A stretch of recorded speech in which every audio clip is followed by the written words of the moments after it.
तालिबान ने अफगानिस्तान के हालात को बेहतर करने के लिए तमाम मुल्कों से ये गुहार की कि आप अपने बचे हुए कार्यों को अफगानिस्तान में पूरा करें और इसके लिए हम आपके साथ पूरी तरीके से कंधा मिलाकर के खड़े रहेंगे। यही बात उसने भारत सरकार के लिए कही, पर भारत सरकार ने इस पर कोई जवाब देना बेहतर नहीं समझा। पर गोदी मीडिया इस तरीके से बताने लगा कि साहब देखिए तालिबान की कैसे मोदी सरकार ने अकड़ निकाल दी और तालिबान के इस कदम को लेकर के कड़े शब्दों में ना का इशारा किया है हमारी मोदी सरकार ने। कैसे गिड़गिड़ा रहा है मोदी सरकार के आगे तालिबान। ये तमाम फ्लैशबैक को अगर खंगाल करके कोशिश करेंगे तो ये तमाम चीजें बीते 1-1.5 हफ्ते गोदी मीडिया के जो घराने हैं उन लोगों ने आपके सामने रखा है। पर अब तालिबान के कदम से गोदी मीडिया फिर बौखलाया है, जहां चीन के साथ 25 साल का समझौता कर लिया है और इस 25 साल के समझौते में 74 लाख करोड़ का काला सोना भी अफगानिस्तान से निकालने का काम जो है वो चीन द्वारा किया जाएगा, जिससे तमाम तालिबानी लोग जो हैं वो करोड़पति हो जाएंगे। ये बातें हमारा गोदी मीडिया बता रहा है। पर ऐसे में चीन जिस तरीके से कंधा मिला करके तालिबान और अफगानिस्तान सरकार के साथ खड़ा आया है, ये यकीनन हर किसी को हैरान कर गया। और 25 साल का ये समझौता कई देशों को अखर रहा है। इस 25 साल के समझौते में किस तरीके से तमाम बातें रखी गई हैं, एक बार इस पूरी रिपोर्ट पर नजर डालते हैं। अफगानिस्तान से तेल निकालने के बारे में तालिबान और चीन के बीच एक दीर्घकालीन समझौता हुआ है, जिसके बारे में तस्नीम समाचार एजेंसी के अनुसार आर्थिक संबंधों को विस्तृत करने के उद्देश्य से तालिबान ने चीन की एक कंपनी के साथ तेल की निकासी को लेकर 25 वर्षीय एक समझौते पर हस्ताक्षर कर दिया है। तालिबान ने 5 जनवरी 2023 को यह समझौता चीनी कंपनी CPIC के साथ किया है। तालिबान की ओर से जारी किए गए बयान के अनुसार चीन को अफगानिस्तान के सरेपुल, जुज़ान और फायदबार प्रांतों में 4500 वर्ग किलोमीटर के भूभाग से तेल निकालने की अनुमति होगी। इस बयान में यह भी बताया गया है कि इन क्षेत्रों से प्रतिदिन 1000 यानी कि टन से 20,000 टन तक तेल निकाला जाएगा। जहां तालिबान और चीन के बीच हुए समझौते के दृष्टिगत चीनी कंपनी ने वादा किया है कि वे पहले साल यानी कि $150 मिलियन की और अगले 3 वर्षों के दौरान उत्तरी अफगानिस्तान में $540 मिलियन का पूंजी निवेश करेगा। यह समझौते की अवधि 25 वर्षों तक चलेगी। इस परियोजना से लगभग 3000 लोगों को रोजगार मिलेगा। उल्लेखनीय है कि अफगानिस्तान में तेल, गैस, तांबा, पत्थर के कोयले, लोहे, सोने, यूरेनियम और लिथियम जैसे बहुत से खनिज पदार्थ हैं, किंतु इसके बावजूद ये देश आज भी विश्व के निम्नतम देशों में गिना जाता है। इतने खनिज पदार्थों के बावजूद अफगानिस्तान गंभीर आर्थिक संकट से गुजर रहा है, जिसकी तस्वीरें लोगों के सामने आई।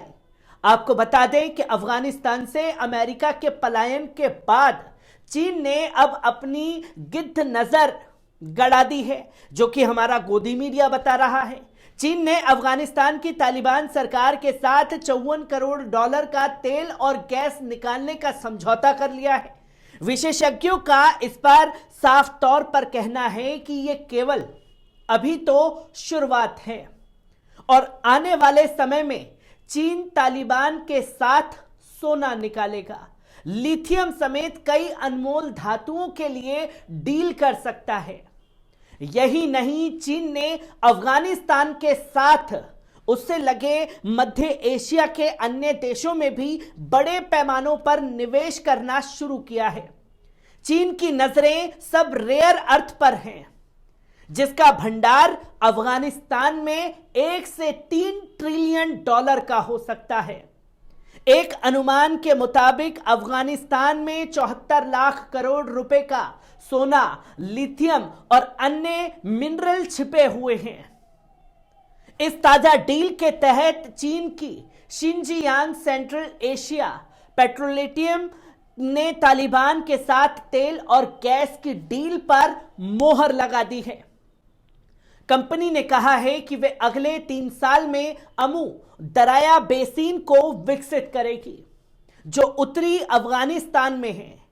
चीन का अपने मुस्लिम बहुल देशों में बढ़ते प्रभाव पर किताब लिख चुके पुंतुकी का मानना है कि इस तेल क्षेत्र में भंडार बहुत ज्यादा नहीं है, लेकिन यह इलाका तुर्कमेनिस्तान से सटा हुआ है, जहां गैस के विशाल भंडार मिले हैं।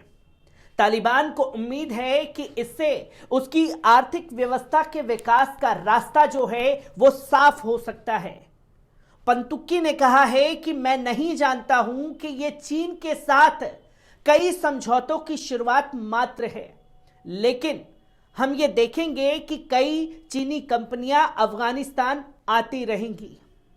तालिबान के डिप्टी पीएम मुल्ला बरादर ने कहा है कि हमारा प्रशासन चाहता है कि अफगानिस्तान की अर्थव्यवस्था को हम पूरी तरीके से मजबूत किया जाए। चीन यह समझौता तब किया है जब अभी तक उसने तालिबान सरकार को मान्यता नहीं दी है। अफगानिस्तान के पूर्व उपराष्ट्रपति अमरुल्लाह सालेह ने चीन के इस फैसले पर भी नाखुशी जताई है। दुनिया में इस समय रेयर अर्थ धातुओं की बड़ी डिमांड है, जिनका इस्तेमाल इलेक्ट्रिक कार बनाने में किया जाता है। एक अनुमान के मुताबिक अफगानिस्तान में बहुत बड़े पैमाने पर रेयर अर्थ धातुएं मिल सकती हैं, जहां तालिबान को यह उम्मीद है कि वे रेयर अर्थ को बेचकर माला माल हो सकता है, जिसे उसकी आर्थिक स्थिति सुधरेगी। इसलिए वे चीनी कंपनियों को सुरक्षा देने के लिए तैयार हुआ है। इससे पहले आईएसकेपी आतंकियों ने चीन को भी धमकी दी थी। चीन के राजदूत ने इस डील को लेकर कहा है कि ये दोनों के बीच बढ़ते सहयोग का मात्र उदाहरण भर है। उन्होंने ये भी कहा है कि चीन अफगानिस्तान के आंतरिक मामले में हस्तक्षेप बिल्कुल नहीं करने वाला है, जिसकी तस्वीर सामने आई। और चीन के साथ जब 25 साल का समझौता तालिबान ने कर लिया है, तो यही गोदी मीडिया तालिबान के इस कदम की निंदा करता हुआ दिखाई दे रहा है। जब यही तालिबान भारत सरकार से तमाम कार्यों को फिर से करने के लिए गारंटी दे रहा था, तब यही हमारा मीडिया बता रहा था कि कैसे तालिबान गिड़गिड़ा रहा है और चीन के साथ कैसे भारत देश के संबंध हैं वो दुनिया के सामने हैं। अफगानिस्तान के साथ कैसे संबंध हैं ये भी दुनिया के सामने हैं, और इसका असर कैसे आने वाले समय पर भारत सरकार की चीजों पर पड़ेगा ये भी समय बताएगा। मैं ऐसी ही खबरों से आपको रूबरू कराता रहूंगा। दीजिए इजाजत।